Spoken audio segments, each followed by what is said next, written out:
I am sick of myself, and of all things. I am wholly out of conceit with everything. So I wrote to Cassandra one grey morning at the writing slope, and then, being Austen, I went down to the parsonage kitchen and put it right with a dinner.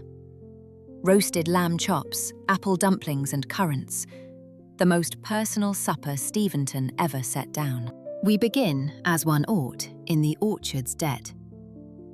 Core and peel one Granny Smith apple and cut it into thick, honest wedges. No ornament, no apology. The parsonage garden never grew anything that required an introduction. Mix the flour with 2 tablespoons of butter and a splash of cold water until it consents to become a simple dough. Roll the pastry thin, wrap each apple wedge as Mrs. Austen would have wrapped them, and bake at 375 degrees for 20 minutes. Pictures of perfection, I have always held, make one quite sick. So let them brown unevenly and be loved the more for it. Now the lamb. Season the 2 chops generously with salt and a single pinch of cayenne, the one warm liberty the early century permitted a clergyman's table. Mr. Austen kept his sermons plain and his seasoning plainer. We shall honour exactly half of that. Melt the remaining butter in a heavy skillet and sear the chops 4 minutes upon each side until a deep brown crust forms. There is a particular sound a chop makes against hot iron that is, I assure you, more eloquent than any proposal I have yet committed to paper. A confidence between us.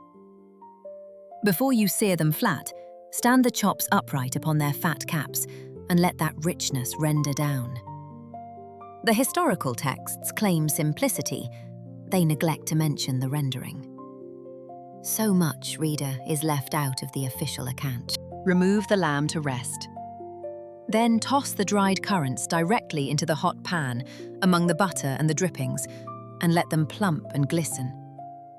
They are small, dark and underestimated, which is, I have noticed, precisely the company that proves most rewarding. Serve the chops beside the warm apple dumplings and spoon the pan drippings and the swollen currants over the whole.